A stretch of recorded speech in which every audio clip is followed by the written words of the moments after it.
Welcome to the Arte European interview. In this edition, we'll be talking to EU Commissioner Michael McGrath.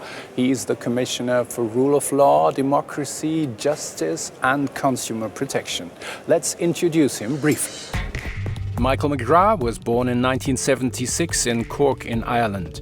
After university, he became town councillor in Cork and was later elected to the Irish Parliament. As Minister for Public Expenditure and Reform from 2020 on, he developed Ireland's economic recovery plan after the COVID crisis.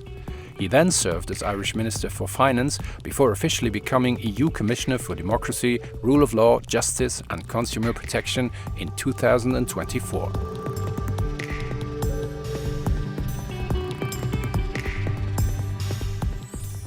Michael McGrath, welcome to the Arte European interview here in the European Parliament. When we are talking about the rule of law in the EU, one of the problematic members is certainly Hungary.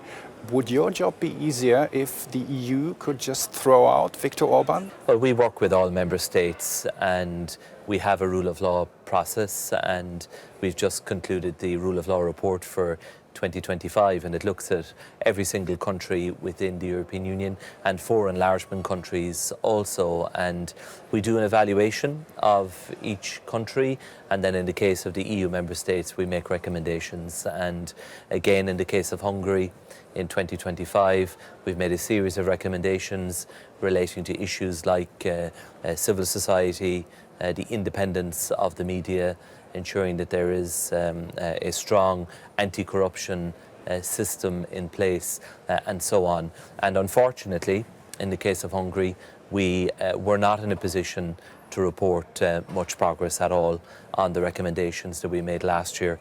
So in all bar one such recommendation from last year, we had to conclude this year that they had made no progress, and that is deeply regrettable because we have been very helpful to Hungary. We have been available to support and assist them in addressing the rule of law issues in the country, but we need a willing partner to cooperate with, and for us dialogue will always come first.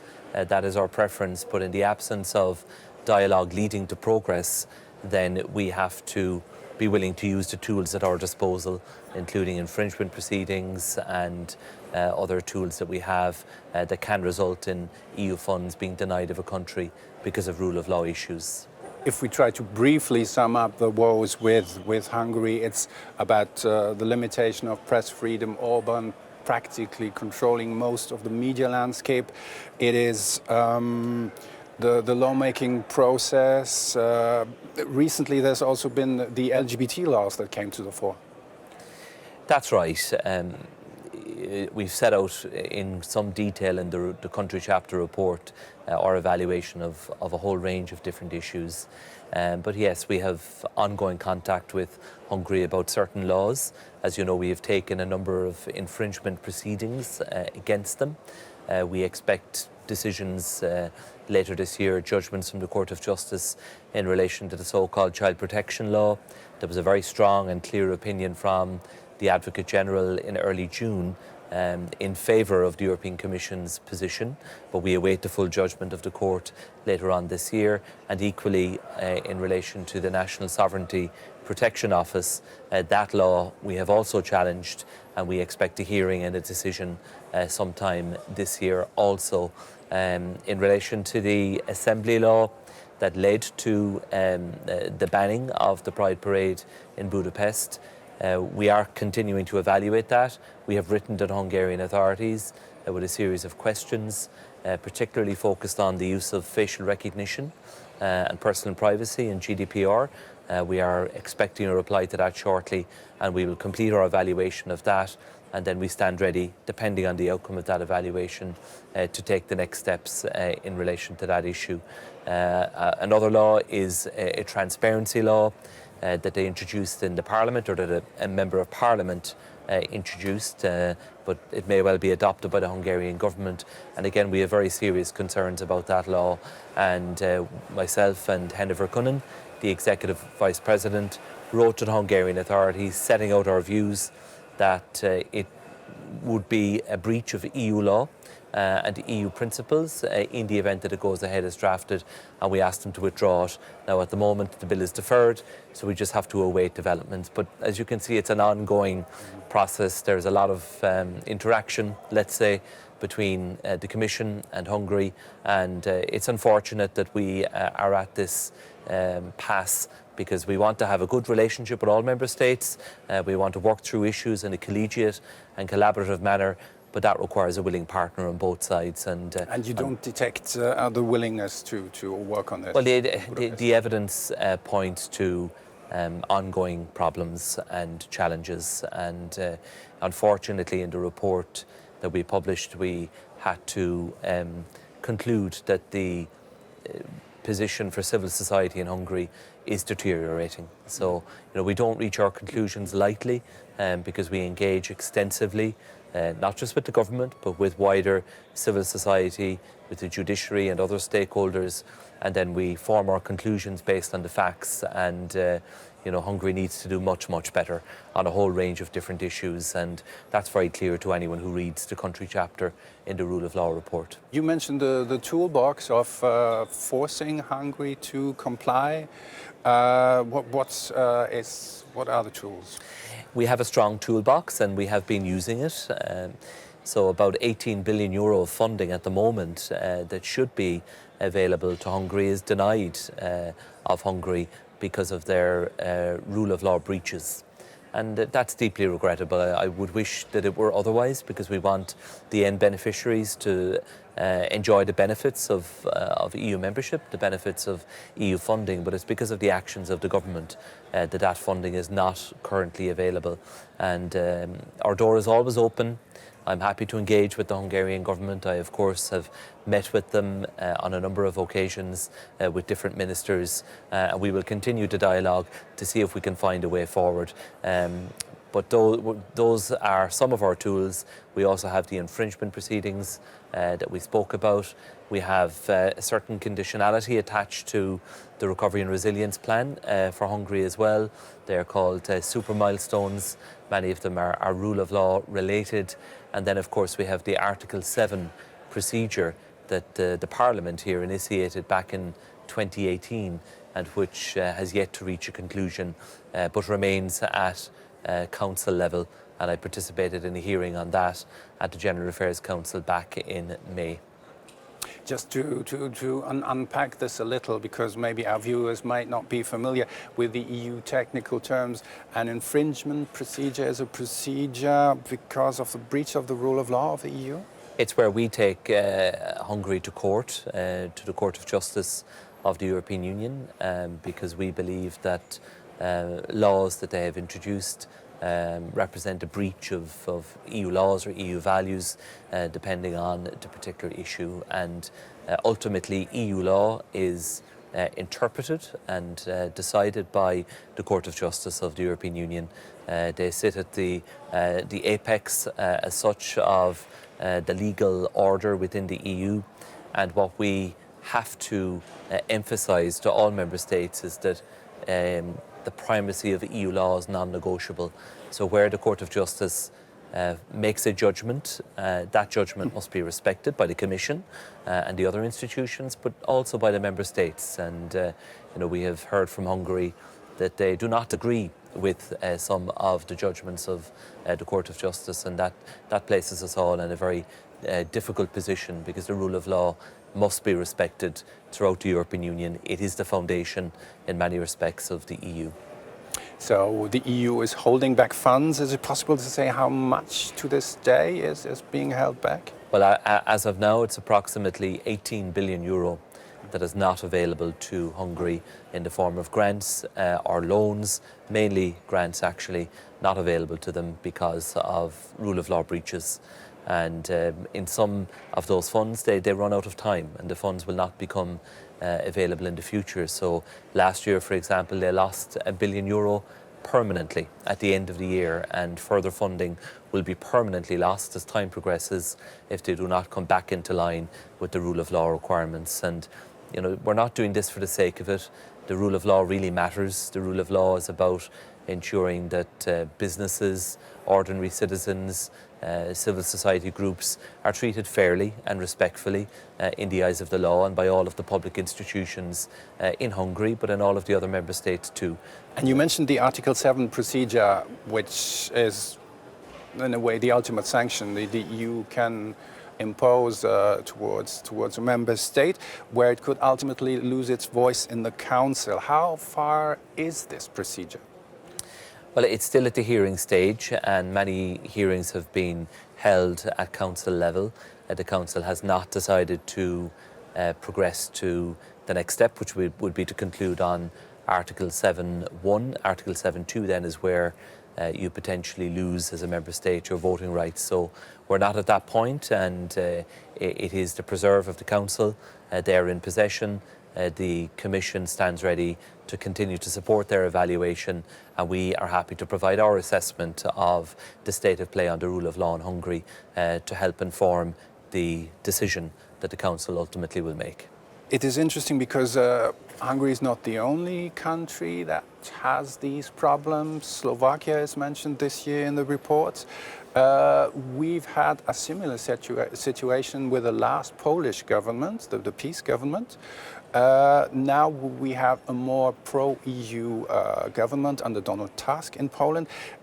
It's interesting maybe to watch how rolling back these reforms of the judiciary and the control of the media freedom is. How far is that in Poland? Progress has been made, and certainly the government has committed to introducing necessary reforms. They haven't been in a position to conclude some of those reforms because of the consent process that is required, and I know the outgoing president of Poland has not agreed to sign certain laws providing for reforms, but we continue to work with the government and we continue to monitor the situation, but they have reiterated on many occasions their commitment to implementing the necessary reforms in relation to the rule of law to bring them back into compliance, and we will continue to support them in their efforts in that regard.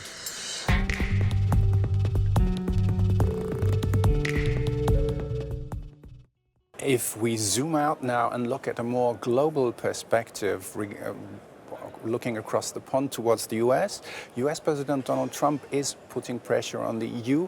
One could say they are even seeking regime change in Europe, because a note of the State Department recently said Europe has devolved into a hotbed of digital censorship, mass migrations, restrictions on religious freedom, and numerous other assaults on democratic self-government. How should the EU react to that? Well, the EU sets its own laws, and we also have our values of freedom of speech, for example, and freedom of assembly, and democracy, equality, rule of law, freedom, respect for human rights and human dignity. Those are the fundamental foundational values of the European Union, and we will continue to uphold those. And we set our own laws. We do so in an open and democratic way by agreement between the Member States and the European Parliament on the proposal generally of the European Commission. And we have always had a very good, close relationship between the European Union and the United States, and we wish for that to continue. And as you know, we are in ongoing discussions with them in relation to the future of the trading relationship, which is critically important for both the EU and the US. But we stand behind the laws that we have. Of course, we keep everything under review and we monitor the application of our laws. But I am very satisfied that within the EU, we do generally have freedom of expression in all of the member states, and we want to ensure that that freedom of expression is protected. It's a fundamental part of EU life. You mentioned the trade negotiations with the US. In this context, there has been pressure by the Trump government basically asking the EU to roll back some of its digital laws against major US companies. Is that an option? Our digital laws are not part of the trade negotiations. These are EU laws that apply to all companies operating within the European Union, including European companies and Asian companies and American companies. So those laws do not target companies from any particular jurisdiction. They are applied in a fair and even-handed manner.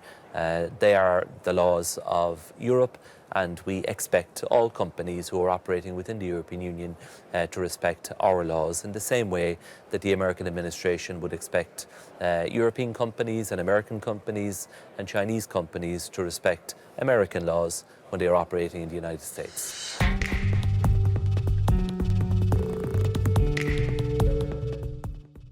The right-wing forces are advancing in Europe. In this parliament, they are stronger than ever before since the last elections. They have active support from oligarchs like Elon Musk, the richest man in the world, who has been actively supporting the German AfD, for example. What can you do against this interference?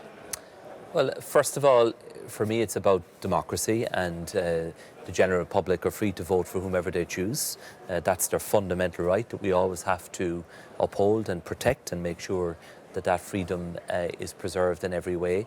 But we also have to ensure that the integrity of our democracy in Europe is protected, and that it is free from undue influence and free from foreign interference, including in the online sphere. So there's no difficulty with anybody expressing their political view online, whether they be an ordinary citizen or the owner of a big tech platform. But also we point out that these platforms have certain obligations because of the enormous power that they wield and the huge influence that they can have. So they have obligations under the Digital Services Act to ensure that they mitigate the risk to issues like electoral integrity, so the conduct of elections, and there are certain actions that are underway by the European Commission on that issue in relation to the Digital Services Act. So it's important for us to be clear with the platforms what their obligations are. There's no problem in providing space for people to express their views, but where the power of the platforms is used through algorithms or recommender systems to amplify certain content with a view to drowning out other content and therefore influencing the outcome of an election, then that is a problem. And that is something that the DSA is equipped to address, and we are taking certain actions against some platforms in that respect. Speaking about online extremism, radicalization, disinformation, for example, from Russia in the context of the Ukraine war, what tools does the EU have to combat this? Well, we are already doing a lot. We have a rapid alert system, for example. We are involved in monitoring the information space to try to understand exactly what is happening. So different parts of the Commission and then of course the External Action Service are very active in the area of foreign information manipulation and interference and the question of disinformation. We will consider now as part of the Democracy Shield project that we're currently working on whether the infrastructure we have and the systems we have are adequate and fit for purpose. Do we need new structures, or do we simply need better coordination of all of the good work that is already being done? So again, we have tools, including hard tools such as the Digital Services Act, but we also have softer tools that we continue to use. But it is an issue we need to be very alert to because there are those who will seek to exert real influence on our elections, and generally they do not have the health of our democracy in mind when they seek to do so. They are trying to interfere and bring about, as they would see it, regime change and replace perhaps governments with others that would be more friendly or favourable to their worldview.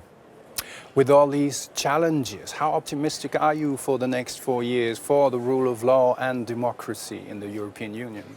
I think we have work to do, but I think we have solid foundations.